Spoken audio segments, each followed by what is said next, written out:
um detalhe que eu vou dar desse teu diálogo agora. Certo. Você falou que no início não existia o entendimento do produtor sobre as doenças, mas essa falta de entendimento era por falta de conhecimento ou por falta de doenças que atingiam a produção dele? Eu acho talvez mais por falta de doenças que atingiu a produção, né? É da natureza humana você procurar as soluções depois que o problema está instalado, está doendo no seu bolso, né?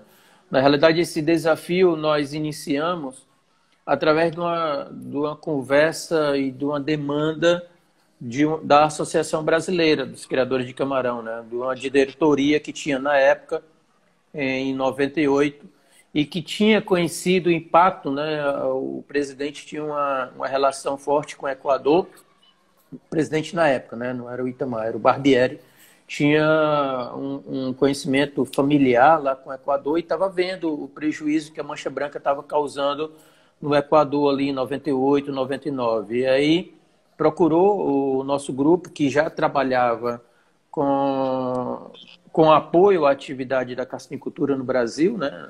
E principalmente no Ceará. A gente já dava curso, já fazia um trabalho. E aí nós começamos esse desafio. Algumas pessoas dentro do setor tinham uma ideia, porque tinham conhecimento da Ásia, tinham conhecimento no Equador, que as doenças estavam começando a se tornar importantes na carcinicultura. Diferente das outras criações de animais, nesse período que eu estou falando de 98, as doenças foram se tornar importantes no começo dessa década, né, de 90, lá em 93, por ali, na China, e principalmente com a mancha branca. As outras doenças já apareciam, mas o impacto era pequeno. E aí foi chegar no continente americano, também no final dessa década. Então, a chegada desse problema torna o setor mais vigilante e na busca, principalmente, das soluções. Então, talvez as duas coisas, Dalton, que você perguntou. Mas uma coisa importante que eu gostaria de ressaltar é que a nossa carcinicultura avançou muito tecnologicamente com esses problemas. Então, nós começamos a atacar esses problemas. Lógico que tivemos que pagar um preço grande, né? Um preço financeiro, um preço profissional. A gente viu muitos colegas sofrendo, outros cresceram em cima do problema. Mas nós modificamos muito da carcinicultura que a gente tinha lá no começo da década de 90, até no começo da década de 80, para a carcinicultura que nós temos hoje. Então, hoje, os profissionais, sejam os mais antigos, sejam os que estão entrando na sua formação profissional, sabem do impacto das doenças, né? E do impacto da saúde no bolso do negócio. Então, fazendo uma correlação da minha origem de organismos aquáticos, certo, que foi na piscicultura ornamental, legal. A gente sempre preconizava evitar o surgimento da doença, né? Pelo fato de você estar trabalhando com animais aquáticos que são, muitos deles, difíceis de você conseguir medicamentos eficazes nesse meio aquoso, né? Então, pensando um pouco nisso e vendo o ciclo de vida do camarão, a gente tem na hora da troca de casca o ponto na qual toda a fisiologia do camarão é exigida ao extremo. E aí é onde as doenças tentam ser mais oportunistas, né? Principalmente as bacterianas e os vírus são micro-organismos oportunistas, né? E aí eles agem e aproveitam esse momento, vamos dizer, de fraqueza do camarão e acabam causando os danos ao camarão, né? Isso é um ponto de vista meu e, assim, eu queria ver com você se você tem alguma correlação em relação a isso. A gente utilizando a muda, né, a troca de casca, como um termômetro no qual a gente vai balizar a saúde do camarão relacionado a toda a fisiologia, desde nutricional, hormonal, dele, para que esse período de troca de casca seja realizado adequadamente, sem que esses patógenos consigam interferir na vida e causar o prejuízo ao produtor. Quando a gente iniciou lá, né, em 98, a gente começou a ver tentar encontrar algumas... Primeiro, compreender o que estava acontecendo no Brasil de doença, né? A gente vinha amostra. E a gente utilizava basicamente uma ferramenta importante, era a histopatologia, né? E na histopatologia você consegue avaliar as lesões, as alterações de toda a anatomia interna do camarão. Então essas informações que você perguntou ficam mais fáceis de visualizar com essa ferramenta, diferente das outras ferramentas de diagnóstico. Naquele momento, nós tínhamos conhecimento, né, com relação à sua pergunta, de somente alguns registros relacionados a uma etapa da larvicultura, que era a síndrome de zoea.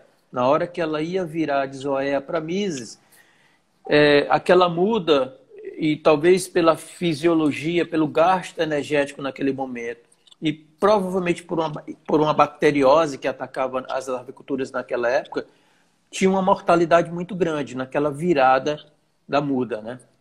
Mas até aquele momento a gente não tinha registrado coisas semelhantes aqui no Brasil. Nós fomos observar, e quando você faz essa pergunta, eu me recordo da quantidade de lâminas que observei, quando apareceu a necrose muscular, né, lá em 2001 para 2002, lá no Piauí. E uma das coisas que me chamava a atenção, e para quem não compreende como é a parte interna do camarão, né, então a necrose muscular não é só causada pelo vírus do IMNV, é possível ter outros agentes. Inclusive na Ásia foram detectados mais 2 ou 3 vírus, né, além de outras alterações que não sejam virais, né, até por falha nutricional, por falha de estresse, né. O fato é que o tecido muscular, dependendo da lesão, e no caso da necrose muscular, né, da NIM, o tecido fica muito próximo, né, na região do cefalotórax ao tecido conjuntivo, ao tecido epitelial. E no tecido epitelial a gente começa a ter ali o subcuticular, né, começa a ter uma relação de preparação para a muda, né? A gente já tem uma muda antiga ali sendo formada, então a gente já visualiza aquilo ali. E quando a gente visualizava, em alguns momentos, as lesões causadas pela NIM na região do cefalotórax, elas chegavam perto daquela região, né? Então, e quando a gente observava a faixa etária que estava sendo atingida naquele momento, né, 6 gramas, 7 gramas, e muitos camarões às vezes morriam naquela troca de muda, até morriam próximo da bandeja, né? Existia uma mortalidade muito grande naquele momento, né?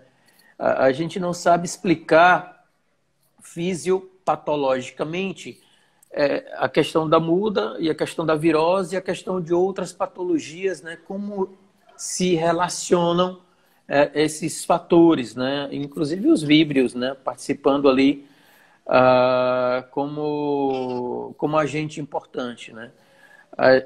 Até como agente que potencializa... Quem é principal, né? Quem potencializa, quem é o principal. O estrago, né?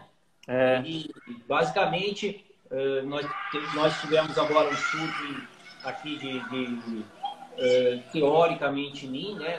Não sabemos identificar realmente o que foi, mas o que aconteceu nesse sistema, porque aqui no Sudeste a predominância é o sistema superintensivo, né? Então a gente tem realmente uma predominância desse sistema e parece que realmente ela é mais... a gente não sabe ainda determinar se é pelo fato de ser a primeira vez que isso ocorre aqui, e geralmente quando um vírus ataca pela primeira vez ele já é mais letal, né? E é uma coisa que a gente até tinha conversado anteriormente, né? O vírus, ele é um agente que ele não tem a pretensão de matar seu hospedeiro, né? Porque senão ele vai morrer também, né? Então, geralmente, as cepas mais letais tendem de morrer primeiro e quem sobrevive são as cepas menos letais. Então, a letalidade do vírus acaba diminuindo. Mas aqui, quando a gente reparou, quando a gente tinha o problema, geralmente era na troca de casca, né? Então, aí você teria a necrose, e aí a troca de casca realmente sendo dificultada pela necrose, e a vibriose e os patógenos se aproveitando ainda desse momento de fraqueza do camarão, já pela própria fisiologia dele, né, que é a troca de casca, né, na qual ele tem que despender muita energia, né, ele tem todo um preparo fisiológico para fazer a troca de casca, e aí vem o vírus fazendo a necrose, e aí depois a vibriose apareceu muito forte aqui, né, e foi algo que realmente, por exemplo, eu perdi alguns lotes aqui, né, e aí depois a gente começou a pensar em estratégias, né, para poder, eu não digo eliminar vírus, né? Vírus a gente não elimina, né? A gente aprende a conviver com isso, né? Então até a gente voltar ao nosso patamar de produtividade, né? Então foram, acho que 6 meses aprendendo a gente a trabalhar com ele. Mas pegando esse gancho que você colocou, realmente, todo enfraquecimento do sistema imunológico do camarão, provavelmente causado no primeiro momento pelo vírus, né, faz com que você tenha índices de mortalidades que levam a um prejuízo considerável na produção. Essa teoria viral é importante. Você estava falando, eu estava lembrando, só um parentezinho, né? Só tem um vírus aí que os políticos estão começando a atingir mais do que a biologia, né? Tanto político querendo participar desse vírus aí, que a gente fica como um animal, um hospedeiro meio solto nessa.